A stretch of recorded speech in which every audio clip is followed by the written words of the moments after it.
Think about the last time you went grocery shopping and something stopped you in the aisle.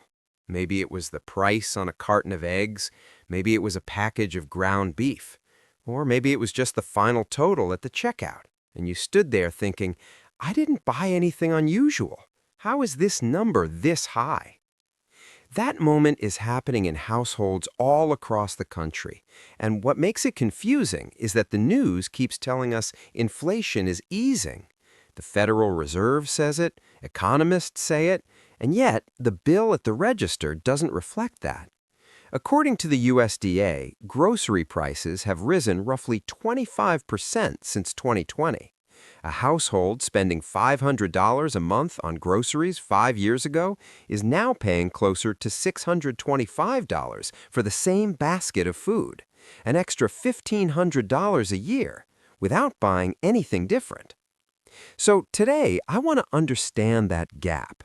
If inflation is really easing, why does the grocery store still feel expensive? The key is a distinction that most people miss: the difference between the rate of inflation and the level of prices. Most people use those two things as if they mean the same thing. They don't. When the news says inflation is slowing, it means that prices are still going up, just not as fast. Inflation is a rate. It tells you how fast prices are rising right now compared to a year ago. When inflation slows, that rate is getting smaller. What slowing inflation does not mean is that prices are coming down. That is a completely different thing. Here's the insight. Inflation slowing doesn't mean prices are falling. It just means prices are rising more slowly than before.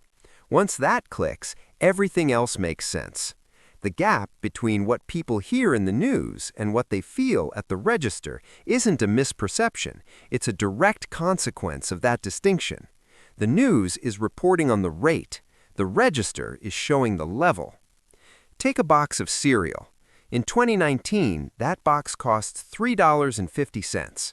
By 2023, the same box is $5.50. Now, inflation starts to slow. Prices aren't climbing as steeply. Maybe that cereal goes to $5.65 next year instead of $6. Inflation has slowed, but the cereal is still $5.65, not $3.50. The distance between today's price and 5 years ago, that gap is permanent. It doesn't close just because the rate of increase got smaller. The BLS data backs this up clearly. Grocery prices, what the BLS tracks as food at home, rose roughly 25% cumulatively between 2020 and 2024. The inflation rate on food has come down significantly from its 2022 peak, but that 25% is still sitting in every price tag in every store. That's the new baseline, and it's not going back. How did we get to that 25% gap? Because it didn't feel gradual to most people. It felt abrupt, and largely it was. What made this inflation cycle unusual is that multiple shocks hit the food supply chain at the same time. Normally, the system can absorb pressure in one area without everything repricing at once. What happened starting in 2020 overwhelmed that resilience. There were 3 layers of pressure, arriving roughly at once. First, the supply chain itself broke down. Pandemic-related shutdowns at processing plants, severe port congestion, and fuel costs that sent the price of moving food from farm to shelf sharply higher. Second, labor costs rose across every level of the food system simultaneously. Farm workers, processing staff, drivers, retail employees. Food production is labor-intensive at every stage, so when wages go up across the whole chain at once, the final product price follows. And third, there were specific commodity shocks on top of all of that. Avian flu that devastated egg production, the Ukraine war that spiked wheat and cooking oil prices globally, drought conditions that thinned cattle herds and pushed beef prices higher. Each of those would have been significant on its own. They all landed within the same 2 to 3 year window. There was no category you could go to for relief.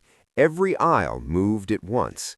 That's what made it feel so total. If the supply chain has largely recovered, if some of those specific commodity pressures have eased, why haven't prices followed them down? The cereal is still $5.65. This is where the concept of sticky prices comes in. The best way to visualize it is to imagine a ratchet. A ratchet moves easily in one direction and resists movement in the other. Food prices work exactly like that. They rise when costs go up, but when the pressure eases, the mechanism doesn't run in reverse. What makes the ratchet stick? The most important factor is labor. Wages that went up across the food supply chain during the tight labor market of 2021 and 2022 didn't come back down. Workers who received raises kept them. That higher labor cost is now permanently embedded in the operating cost of every stage of food production and distribution. Even if fuel costs moderate and commodity markets stabilize, the labor cost floor has shifted. There's no mechanism in a healthy economy that lowers wages. Beyond labor, food manufacturers and grocery chains operate on supply agreements set months in advance. Those contracts adjusted upward when costs rose. They don't automatically reprice downward when conditions ease. There's a structural lag built in. And grocery retail margins are actually quite thin, typically 1 to 3% net. There's limited room to absorb upstream costs and pass savings forward. Add in market consolidation in key food categories where fewer large producers face less competitive pressure to cut prices, and you get a system that is structurally much better at rising than falling. Sticky prices aren't a malfunction. They're how the food economy is actually built. Understanding that is important because it changes the expectation. Waiting for prices to come back down is waiting for something the system isn't designed to do. Groceries seem to hit people harder emotionally than other price increases. Car insurance goes up, internet bills go up, but the grocery bill feels different, and there are a few reasons that compound each other. The first is frequency. Groceries are bought every week, sometimes twice. That means you're confronted with the higher price level 50 to 100 times a year. Your car insurance renews once. The grocery store is a constant weekly reminder that things cost more than they used to. There's no break from it. And you can't opt out, you have to eat. That removes the psychological escape valve you have with other expenses. You can cancel a streaming service, you can't stop buying food. Second, people carry strong, accurate price memories for items they purchase repeatedly. Most people have no memory of what they paid for car insurance 3 years ago, but they remember what a dozen eggs cost, what their usual brand of bread cost, what ground beef was per pound, because they've bought those things hundreds of times. When the current price diverges from that anchor, the gap is felt very concretely. It's not abstract economic data, it's a number you know from experience. Loss aversion compounds this further. Behavioral economics tells us people feel the pain of a loss roughly twice as intensely as the pleasure of an equivalent gain. Paying more for the same item registers as a loss week after week. That accumulates. And then shrinkflation adds another layer. When the package quietly gets smaller at the same price, it doesn't just feel expensive, it feels evasive. A straight price increase is honest, even if unwelcome. A smaller bag of chips at the same price is perceived as something done quietly, without disclosure. That erodes trust in a different way. The result is frustration plus resentment, a harder combination to shake than just sticker shock. For a lot of families, this isn't an abstract conversation. It's a monthly pressure, and the pressure isn't evenly distributed. For higher income households, food is a smaller share of the budget, so even a 25% increase is absorbable. For middle-income households, where food might represent 12 to 15% of take-home pay, a sustained 25% increase over multiple years is a structural budget problem. and it tends to arrive gradually enough that people don't fully register how large the shift has been until they sit down and calculate it. Consider a household, dual income, combined around $95,000, 2 kids, that felt like money was tighter than it should be. When their spending was reviewed, their grocery and household line had gone from $820 a month in 2021 to $1,050 in 2024, nearly $2,800 more per year.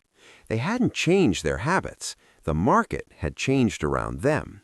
And because it crept up gradually, they'd never had a moment where the full size of the shift was obvious. That $2,800 was quietly coming out of their savings rate.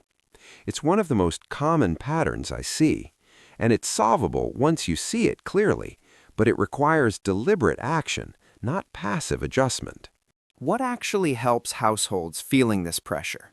3 levers. They're straightforward, and together they can realistically recover $100 to $150 a month for most households, without changing what you eat. First, what you buy. For pantry staples, canned goods, pasta, rice, dairy, frozen vegetables, store brands are often functionally identical to name brands, sometimes from the same manufacturer, and typically 20 to 30% cheaper. Switching staples to store brand can recover $60 to $70 a month immediately. Second, where you buy it. Most people shop at the same grocery chain out of habit and have never actually compared what their regular basket costs at a discount grocer or warehouse store. The difference is often 15 to 25% on a like-for-like basket. That's not a trivial number over 12 months. Third, how much of what you buy you actually use. USDA research estimates the average household wastes 30 to 40% of the food it purchases. At 2024 grocery prices, wasting 30% of your food budget is an expensive habit. Better meal planning, buying perishables in smaller quantities more frequently, using leftovers deliberately, these aren't difficult changes, but households that make them consistently tend to recover $50 to $100 a month just in waste reduction. What you buy, where you buy it, and how much you actually use.